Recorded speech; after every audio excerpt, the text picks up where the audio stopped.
أعوذ بالله من الشيطان الرجيم. بسم الله الرحمن الرحيم. السلام عليكم ورحمة الله وبركاته. الحمد لله رب العالمين وبه نستعين والصلاة والسلام على سيد المرسلين وعلى آله وصحبه أجمعين ولا حول ولا قوة إلا بالله العلي العظيم. Amma ba'd. Yang dimuliakan Tuan Imam, seterusnya muslimin dan muslimat, tuan-tuan dan puan-puan yang dirahmati Allah, alhamdulillah kita dapat bersama lagi pada malam ini dan kita sambung pelajaran minggu lepas, iaitu mengenai sebab-sebab yang perlu ada sebelum kita berhutang ini. Jadi pada minggu yang lepas kita telah sebutkan sebab yang pertama, hendaklah ada sebab yang logik. Biarlah ada sebab yang logik untuk kita berhutang ini, dan sebab yang logik ini hendaklah dipandukan oleh syarak. Jangan hanya sekadar logik, tapi diharamkan oleh Allah Ta'ala. Kerana itu logik itu satu benda. Yang kedua, kena berpaksi kepada syariat Allah Subhanahu wa Ta'ala ini. Kerana memanglah kalau kita sebutkan mengenai berhutang ini, apa yang kita kata orang tak berhutang. Macam-macam jenis orang berhutang. Bukan hanya keperluan rumah tangga saja. Kadang-kadang berkaitan dengan kesihatan. Kadang-kadang berkait dengan pelajaran. Dan kadang-kadang juga berkait dengan hiburan pun ada. Melancung ke sana sini, mencari keseronokan. Dan berhutang juga kadang-kadang kita dah sebutkan ada kaitan dengan keperluan hidup, seperti kenderaan, rumah, perkahwinan dan lain-lain lagi. Jadi biarlah berhutang ini kita sebutkan minggu yang lepas, hendaklah ada sebab yang munasabah, di mana sebuah hadis di minggu lepas kita telah baca yang diriwayatkan oleh Imam Ahmad daripada Abdurrahman bin Abi Bakar, yang mana baginda Nabi SAW memberitahu pada kita di hari kiamat nanti orang yang berhutang akan dipanggil di hadapan Allah Ta'ala. Lalu di sinilah berlaku soal jawab. Ini bermakna hutang ini tidak habis gitu saja di atas tanah ni. Hutang akan disoal. Kita akan bertemu dengan Allah. Soalan yang akan disoal ada kaitan dengan hutang. Oleh kerana itu berhati-hatilah bagi yang belum berhutang, sila beringat.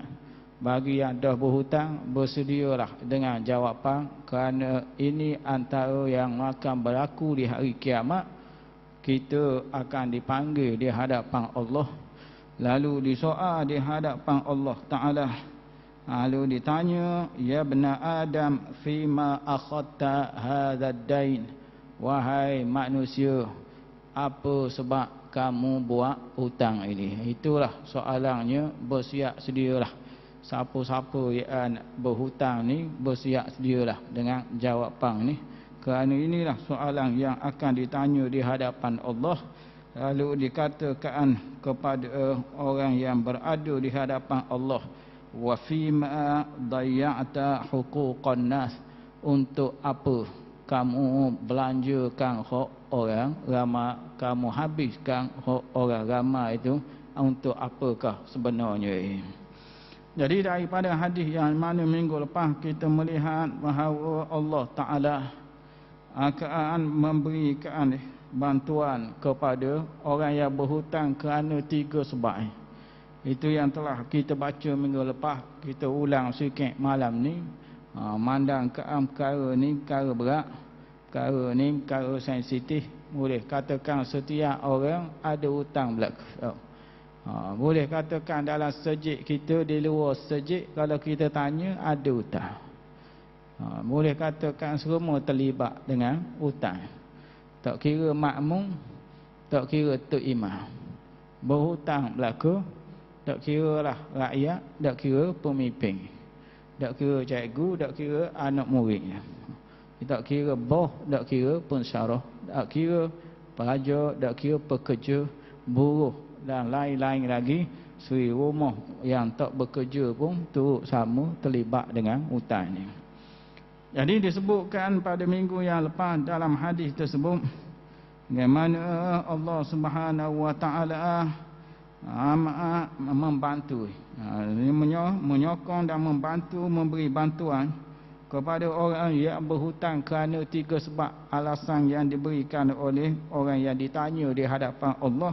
Pertama sekali dia kata harok. Ini adalah kerana bencana kebakaran.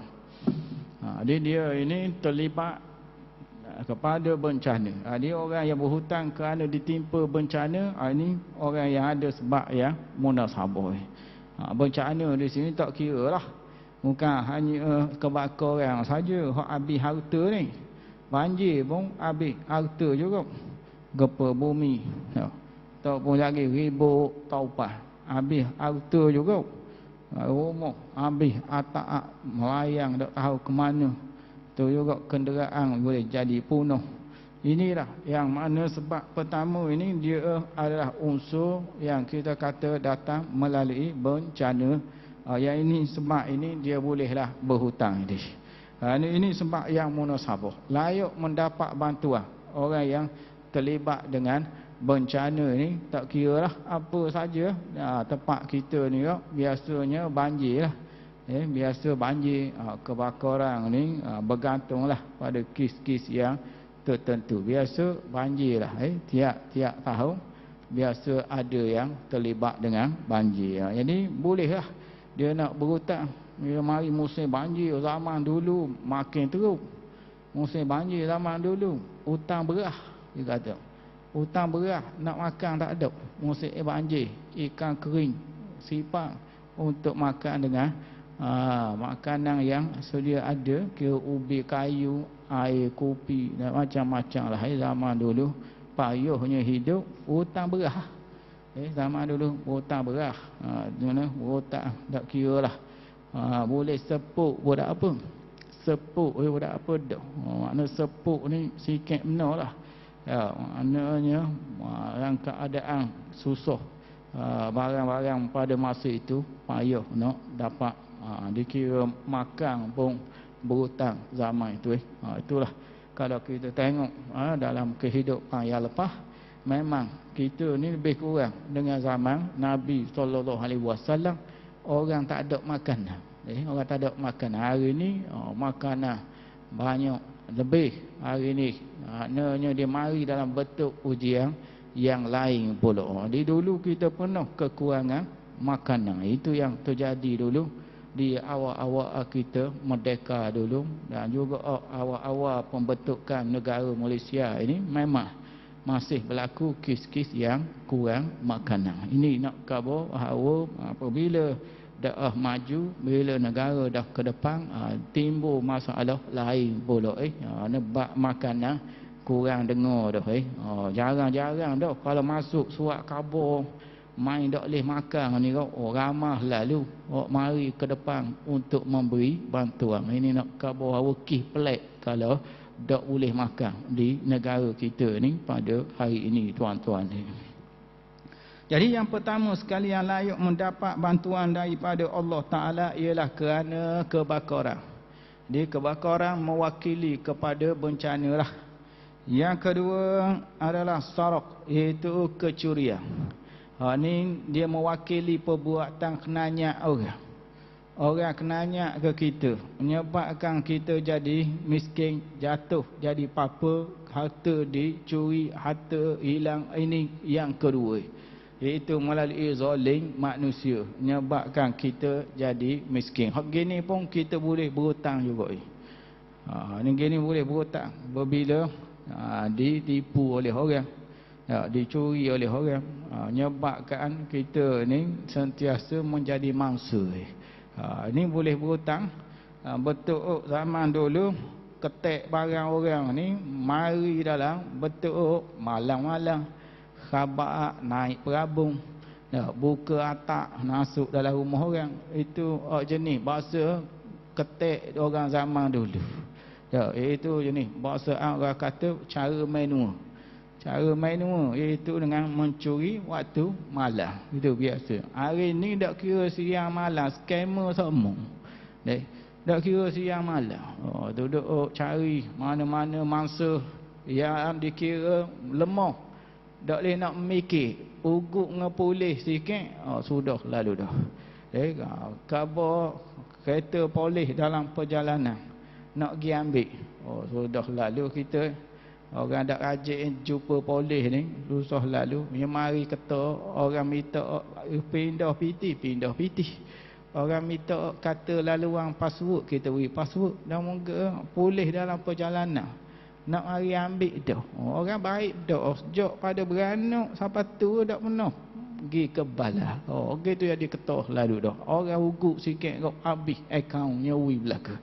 Inilah yang berlaku, yang menyebabkan berlaku skamer ni di dalam negara kita. Kerugian yang melibatkan mainan puluhan beratus juta rugi tiap-tiap tahun. Tak kira lah hak peceng dengan cara pecengnya, hak muda pun kena juga.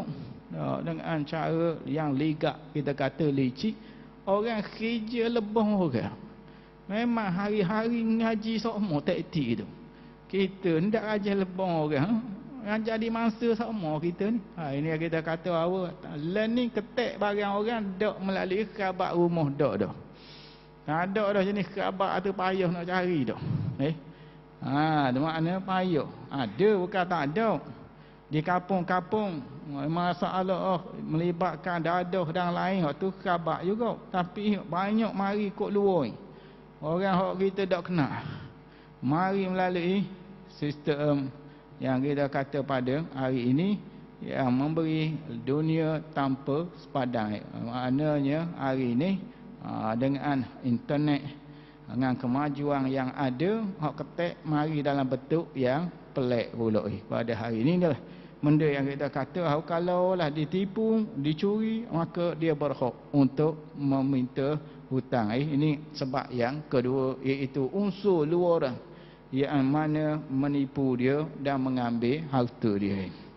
Yang ketiganya ialah wadi'ah. Wadi'ah dia sendiri yang terlibat dengan kerugian itu. Wadi'ah ialah kerugian perniagaan. Dia diri niaga bukan orang lain, tapi nasib kurang baik, rugi. Baru buka kedai makan, baru 15 hari buka. Buka 15 hari, awal bulan 3, 18 hari bulan PKP datang. Hadir kok. Jangan terus. Tu buka kedai saja kursi berapa dah. Tu dah masuk lagi ke meja pula. Lapu, Allah, lebih ada istana lagi. Jauh nampak tu. Nak kata, yang mana? Banyaknya duit yang dikeluarkan untuk penyediaan tempat tu saja. Tu dah siapa lagi dengan maknanya kita promosi pula. Kabar korang tu taipek situ. Dah PKP dah start dah. Nak kata apa tu? Inilah yang kita kata wadi'ah. Dia berhak berhutang lah ni. Kerana kerugian terjadi menimpa dia ini bukannya dia nak. Jadi ketentuan qada dan qada Allah Ta'ala. Nega dia tu kena kepada waktu yang tidak tepat. Maka di sini ada hikmah.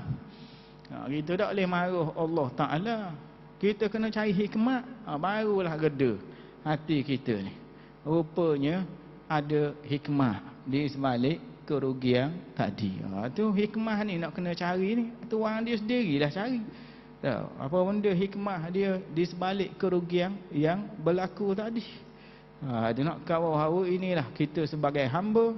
Bila diuji oleh Allah untuk menenangkan hati, cari hikmah. Hikmah apa benda? Adalah. Walau pun ada hikmah. di sebalik kerugian yang kita alami.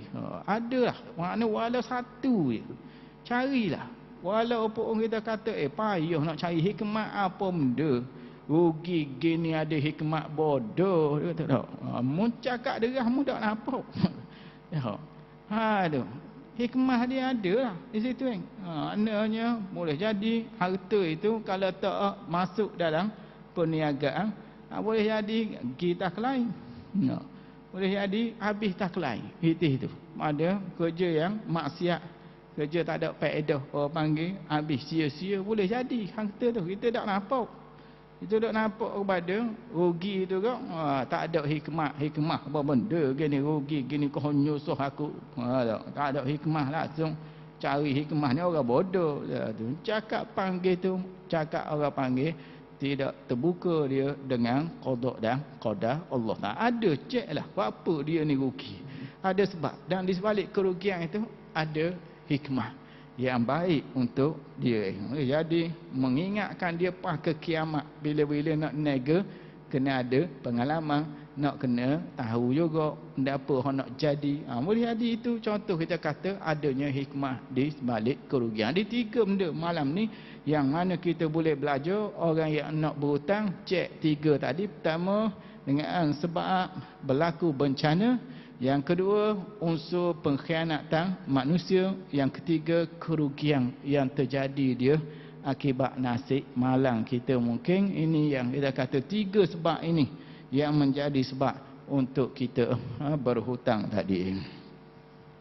Jadi seterusnya tuan-tuan, kita lihat sebuah hadis lagi riwayat Imam Hakim daripada Abdullah bin Ja'far radhiyallahu anhu, di mana beliau mengatakan qala Rasulullah sallallahu alaihi wasallam.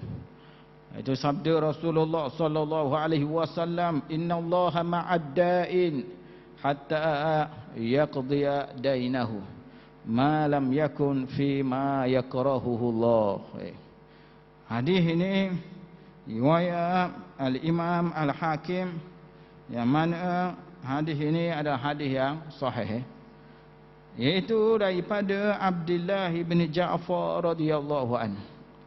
Baginda Rasulullah sallallahu alaihi wasallam bersabda, menegaskan bahawa Allah Taala sentiasa bersama dengan orang berhutang. Ini berita baik pada mana-mana orang yang berhutang. Allah bersama dengan dia. Allah tolong dia, sokong dia, duduk belah dia. Ni nak cover hak satu perangsang dah ni. Perangsang dan kata-kata semangat untuk kita yang berhutang. Allah bersama dengan orang berhutang. Nak cover, itulah dia sayangnya Allah pada hamba dia. Jadi Allah bersama dengan hambanya yang berhutang, sehinggalah habis dia bayar hutang dia. Sehingga habis dia bayar hutang, Tuhan duduk kali dengan dia, beri sokongan pada dia, beri semangat ke dia, beri untuk dia ni bekerja mencari hasil untuk nak bayar. Sentiasa bersama dengan dia, tak tinggal orang yang berhutang ni. Jadi inilah kita kata dekatnya Allah dengan orang yang berhutang. Orang berhutang tu je tak sedar. Bila berhutang kau mula jauh dari agama. Sejik tak nampak tau. Mari sekali-kali jemaah ayo. Tak boleh nak mari kerek kerana serabut kepala. Duk fikir nak gali kat mana pula, nak kambuh kat mana pula. Akhirnya dah jumpa cari jalan nak gali, nak kambuh tak tahu. Mula minta lah mana-mana kawasan perkuburan, pergi minta. Minta supaya boleh nombor ekor. Minta nombor. Hubur 5-6 nombor. Tinggal seminggu pada tu kita tengok nombor mana. Ia berkenang lah. Mana nombor mana nampak jadi. Ada cara dia buat tu. Nak suruh jadi nombor dalam banyak-banyak. Kamu buat ni, aku kabur ni. Ya, nak kata nak kabur itu. Dia pergi tinggal di kubur tu, seminggu dia pergi ambil. Tak kira nyebuh dalam botol kadang-kadang. Jadi botol mana balik hak tu hak kena. Hak tak balik dah kena. Padahal kambing lalu sepak hak tu bukan nombor ekor sangat. ekor kambing je kena situ. Tak. Kata ini contoh yang kita kata mula ia mula ngaruk bila kepala dah terbeban dengan hutang ni, mula nak mari unsur-unsur bertuah ni. Lambat kabur ni. Melibatkan pada judi, melibatkan dapat duit, dak ayah mikir, dak ayah kerja. Ni mula. Ini yang kita kata banyak berlaku hal-hal begini bila berhutang, dia mula tidak boleh berfikir dengan waras, mula terlibat dengan unsur-unsur yang salah dalam agama kita. Ni tak termasuk lagi dengan bomo pula. Ngetuk bomo pun sama juga. Tok bomo minta nombor juga. Tok bomo daripada 30-40 tahun wi nombor ke orang miskin pas kelen ni. Tok bomo. Orang hok ya wi kaya. Pelik juga. Apa tok bomo dak kaya seorang tu? Pelik juga. Nombor tu apa tok bomo dak tikang sendiri apa? Hok tu hok antara hok pelik. Ya, hok gi mitok tu lama dah 10 tahun, 15 tahun duk ulang alik mitok. Hambak dengar hok bisa sikit mitok. Jadi tok omong hok herannya hok tu tambah kaya dia. Hok tu pelik. Orang hok mitok tu nak kaya. Tok omong dia tambah kaya, dia duk gitu 30 tahun wis nombor kau kan. Orang kaya habis tu. Dia duk baju dak akah. Pakai plekak gitu. Butis sebab besar duk tekuk. Kata itulah harta tok bohmu nak kata. Duk pergi minta nombor. Nak kata ini benda kita kata zuhud tok bohmu ni dia tak ambil kaya dia. Dia nak kekayaan pada orang lain. Itu kalau kita mikir logik kepala otak kita. Barang ni boleh kaya, nya kaya dia dulu lagi. Dia dah ke orang lain. Nak kata apa dah kerana kita dah terdesak, desperate sangat, tak boleh nak mikir dah, kepala jadi penuh dengan masalah hutang tadi, maka masalah ambil nombor, cari bomo, ataupun juga macam-macam, asal orang jual nak beli. Asal nak jual beli. Mata kucing itu orang kata batu ni bawa panggil tuah lah. Beli tak tak pada orang panggil butir mata kucing tu. Aku mamu aku puek tengah jalan tu. Hak tu nya kata ada azimat, ada maka. Pala senok dengan masalah dah. Tak boleh nak mikir dah masa tu. Orang jual beli. Ambil tuah. Ya, bawalah mata kucing tu bawa sama boh dalam dompet. Paya pitih dak kering. Pitih dak kering mungkin dak belanja. Tak cuma belanja kering lah. Tak lah kata ada sama pitih. Jak ambil boh putih mata kucing itu dia kata. Kucing tengok ambil lari. Tak nak kata ini nak jenis bahasa yang tak boleh nak mikir dah. Tak boleh nak mikir. Hak gen ni ajak pergi sejid dak hari ni. Yo sekarang abuk banyak terlibat dengan hutang. Kita kata hak ni lah. Tuhan kabodah, iaitu dia bersama dengan orang yang berhutang sokmo sehingga dia berjaya bayar. Mana dia batu orang tadi sehingga berjaya bayar, malam yakun fima yakrahuhullah, selama mana hutang dia bukan yang dibenci oleh Allah Ta'ala. Kalau hutang yang dibenci, ni Tuhan tak duduk dengan dia, Tuhan tak bersama dia, tak wi batu lah. Atas mu lah, mampu mu pergi cari lah, nak bayar sendiri, pandai-pandai. Ini pentingnya kita berhutang, jangan hak Tuhan benci. Tu ingat molek tu. Mana tak kira lah, mak ayah, tak kira lah, pasangan baru nak nikah ni. Ingat molek ni. Baru hutang yang dibenci oleh Allah, nak mewah, nak bazir, nak wak grand, muak 5 bintang, nak tunjuk kau orang, nak joli, nak endeng kau orang. Ini semua Tuhan kata aku lok memapus seorang lah. Carilah harta tadi untuk bayar bantuan terhadap kerak bantuan daripada Allah Ta'ala. Inilah belajar berhutang. Masa belum nikah berhutang dah. Anak 5 tu berhutang lagi hidup. Keadaan kita kata 2 orang kerja, bukan seorang kerja, 2 orang kerja. Rumah berhutang, kereta berhutang, habis. Tak masuk lagi kad kredit. Itulah benda-benda yang kita minta jauh. Permulaan hidup ni sendiri dah dalam keadaan yang dibenci oleh Allah Ta'ala. Ini nak kena peringat semua ni, bahawa benda ni ada dalam hadis. Benda ni, barang yang kita kata boleh tengok dengan mata, boleh tunjuk dengan jari, pokok mana hak terlibat dengan benda ni, boleh tengoklah menanggung hutang yang banyak selepas daripada mendirikan rumah tangga dan memiliki anak, tuan-tuan.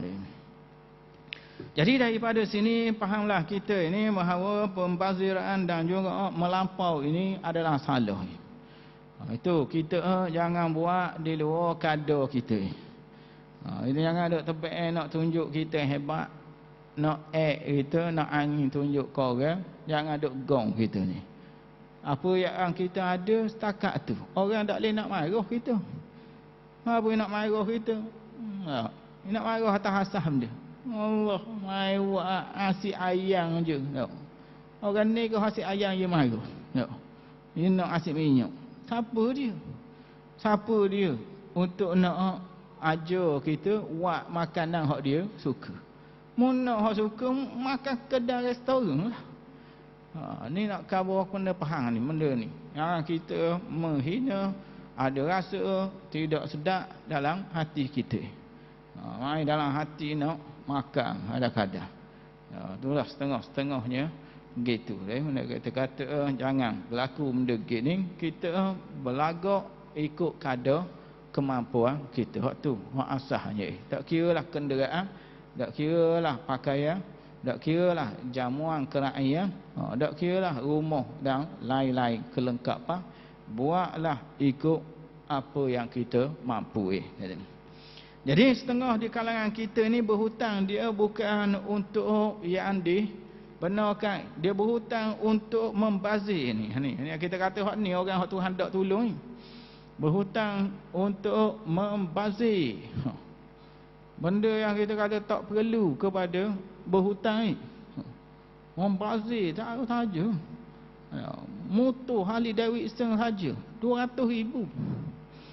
200,000 sutik. Tu nak khabar. Dia nak pergi lopak mana tak tahu. Nak pergi ke mana kita kata. Dengan kemampuan gaji 3,000 je bulan. Gaji 3,000 bulan. Nak pakai hak 200,000 bulan. Suka jalan tengah jalan kau. Bila perih tu kau. Rasa bangga ni. Jatuh supaya nak cabut dah rasa gong tak salah. Hak muda hak tak ada kerja ni jelek tengok. Kata ini kakak kata tu. Gaji 3,000. Anak 2-3 orang. Hak tu dak lepas hari nak masuk universiti pula, nak pitih apa setengahnya. Tapi dah kerana keinginan ni hati ni.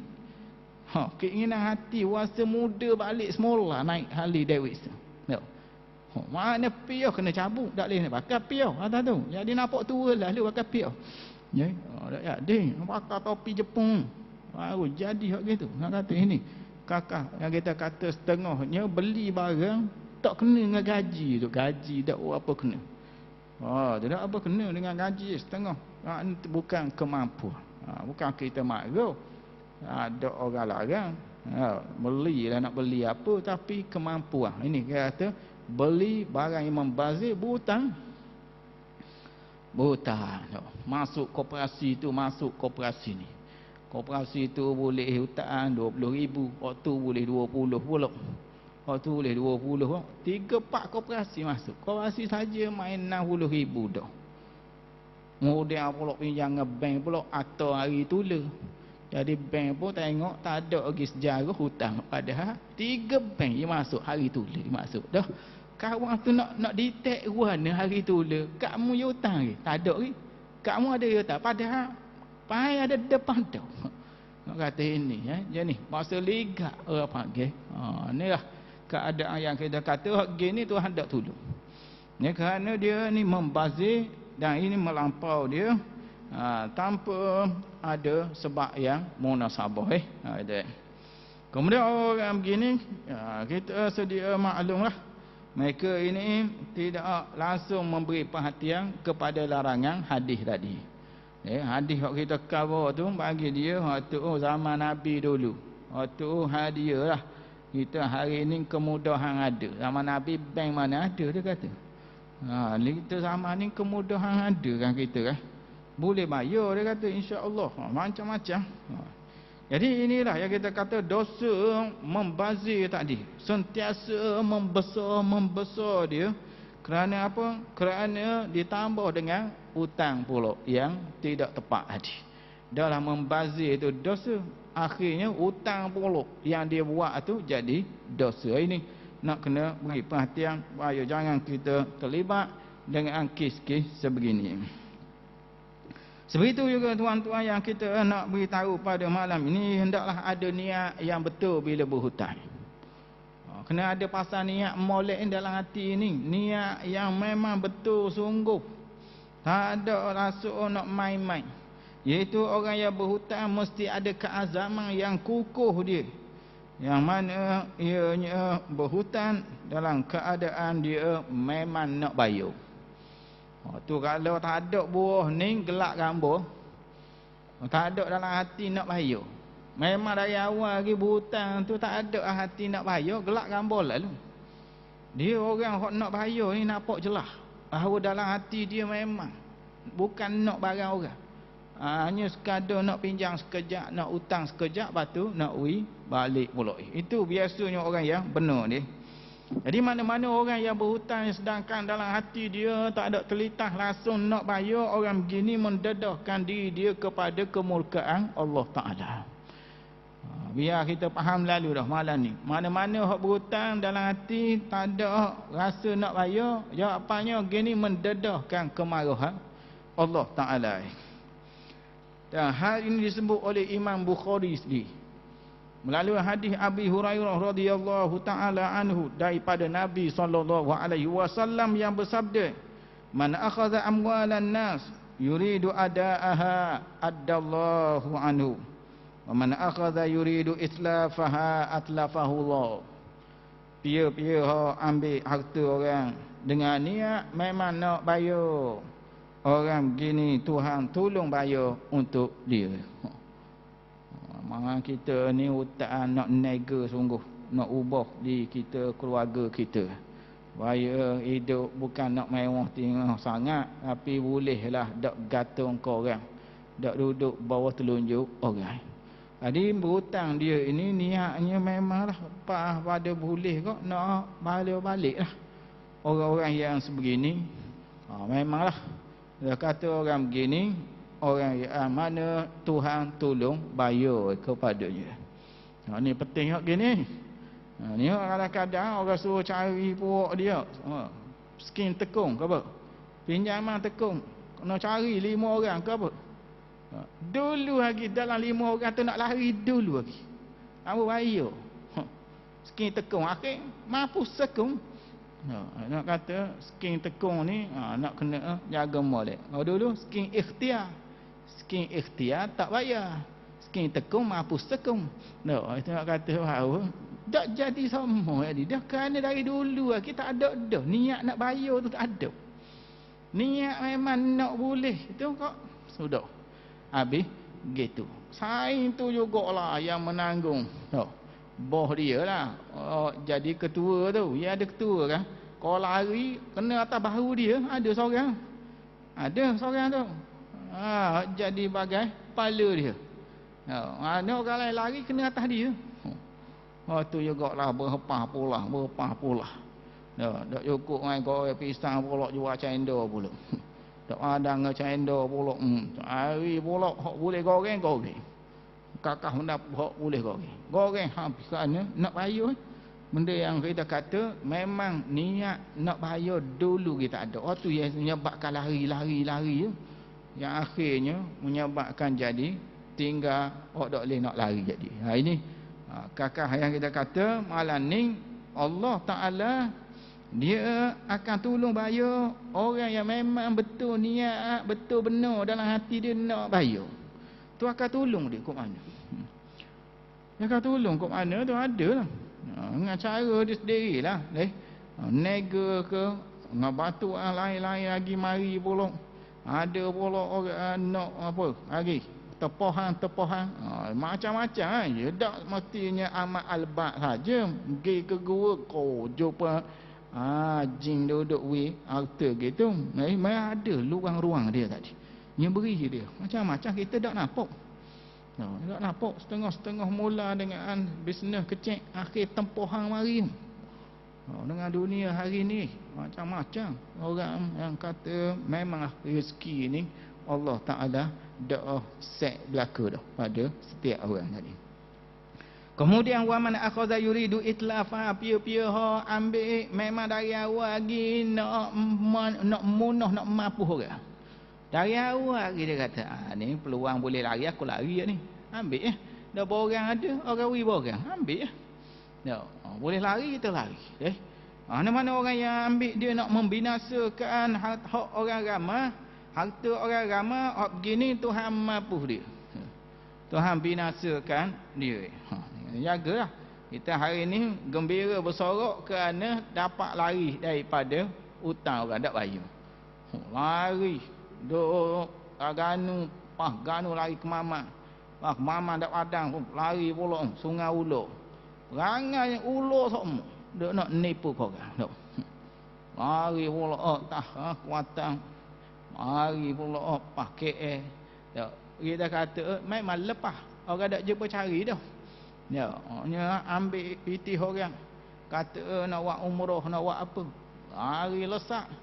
Awan tu sipang pitih nak pergi umrah. Tunggu masa nak pergi umrah. Mari cakap sedap. Mari maknanya cakap ramu. Pujuk pandah dah. Ambil pitih orang. Saing borang pun dia tak tahu. Jenis bahasa lebat ni bukan jenis bahasa baca sangat borang dia punya wui pun tak tahu. Saing je. Setengahnya itulah dia dah kata suka dia boleh harta orang lari ke negeri lain. Lalu dia ingat habis dah.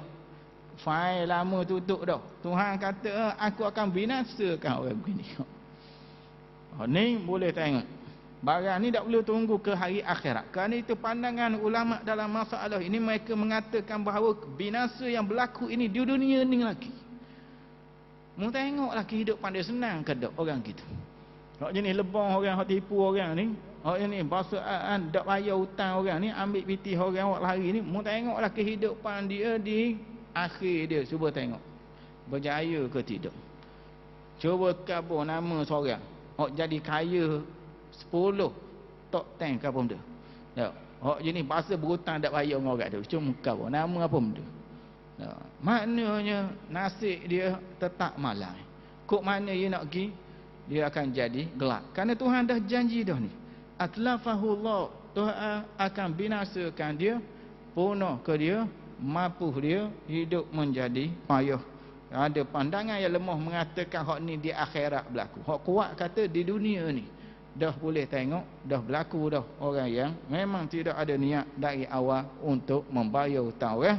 Begini berawah-awah, berhati-hati kita jangan jadi orang begini. Jadi hidup kita sentiasa malam dan gelap bila kita ada niat tak nak bayar harta yang kita hutang.